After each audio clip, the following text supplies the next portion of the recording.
Okay. So I'll be talking on teleophthalmology and COVID consultations.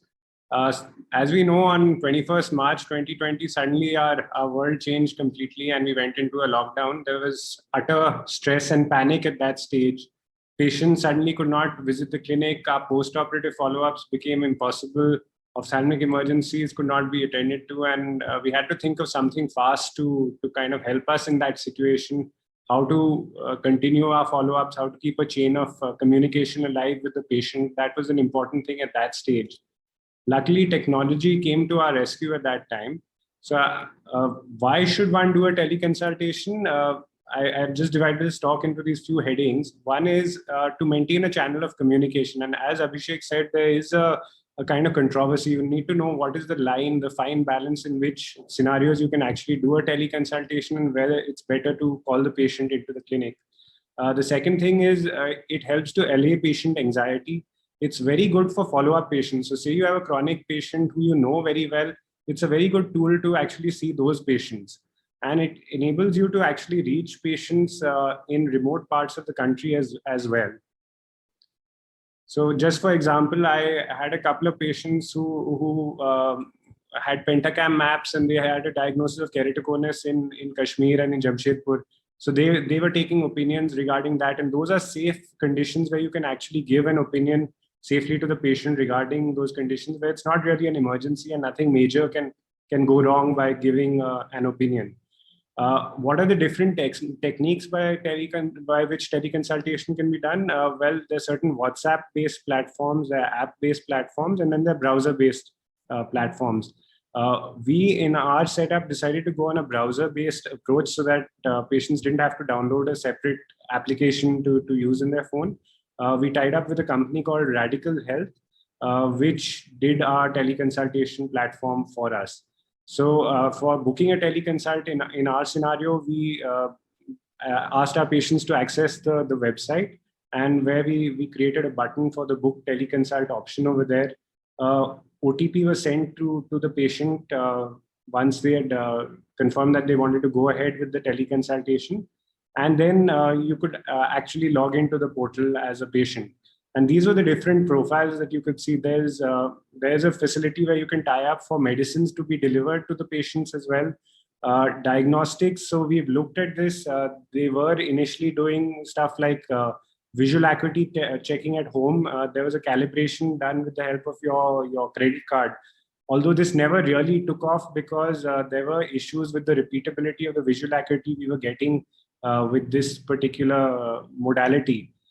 Then, of course, the appointment system, and you can create a profile in this where you can have multiple patients logged in with the same telephone number. Different people in the family log in and can use the same portal if there's only one telephone in remote areas where they may not have access to multiple smartphones. So this is just how the screen looks. It asks the patients a fairly detailed history. I'm not going to go into exactly all the details, but it gives options like regular checkup for under treatment for glaucoma or corneal disease, or whatever the condition may be. And then they can fill up certain symptoms that they're experiencing. It asks them aggravating and relieving factors and whether any other information they would like to give to the doctor. These are our doctor profiles that we created, so they can choose the specialist they want to see. Ours is there are multiple consultants in our center. So there are profiles created for different diseases, and according to that, the patient can select which doctor they want to actually consult. Another very useful tool has been this kind of photography of the anterior segment using smartphones. And these are images which have been taken by patients with their own smartphones and sent. And as you can see, on the one on the left gives you a fairly good view of the anterior segment. So apart from congestion, you can even see up to lens status reasonably well. The technique of taking the photo is something that Dr. Fogla and all described, which was to use the camera of the phone, which is not the selfie camera. You should switch on the flash while using this feature, magnify the image 2 to 3 times, look in a mirror, hold the camera about 10 centimeters from the eye, focusing by clicking, by looking in the mirror onto the eye or the particular area that you want to focus on, and then click the image. And with that, you get a very good, clear image of the anterior segment. So the patient can upload those images, as well as if they've had prior consultations, various different medicines that they've been prescribed, or whatever diagnosis has been made. So this is just an example of what actually the doctor sees in that portal. That earlier few slides were what the patient actually sees.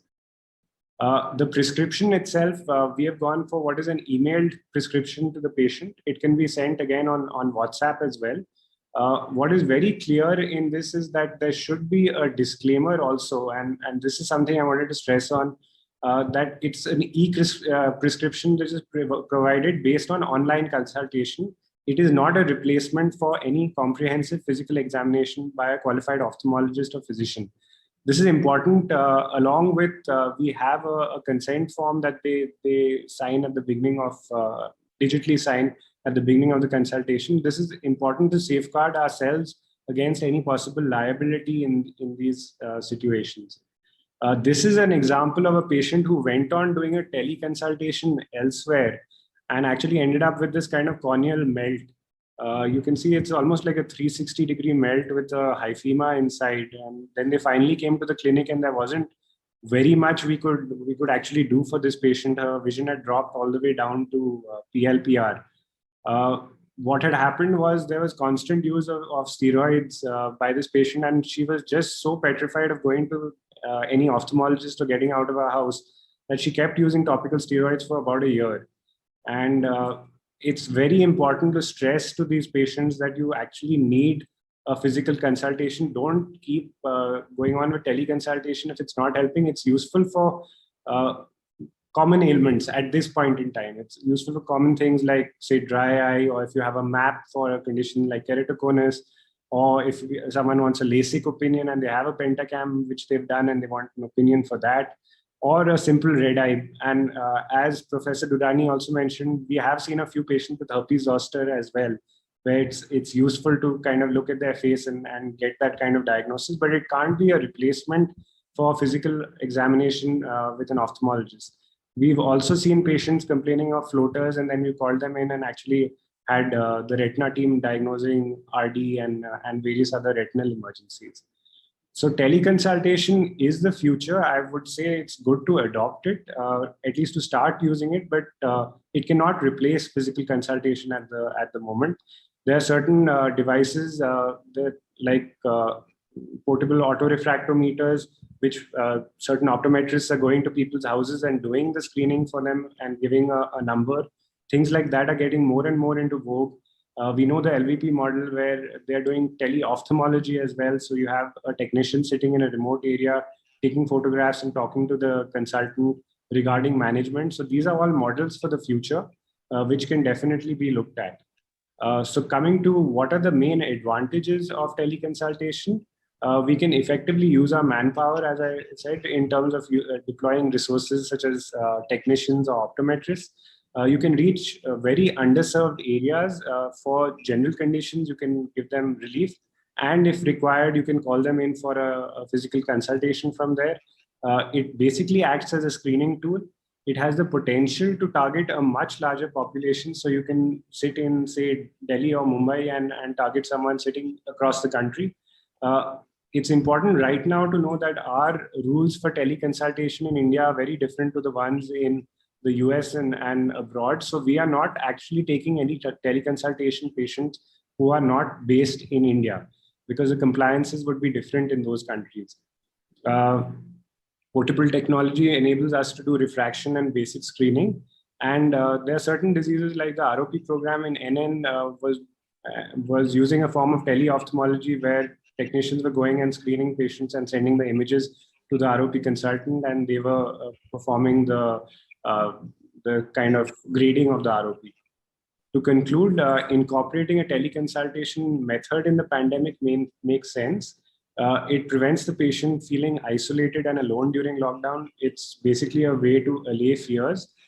It provides a mean to examine patients actively suffering from COVID. So say someone's got COVID and they have a red eye, you can actually get a photograph and get a decent diagnosis from that.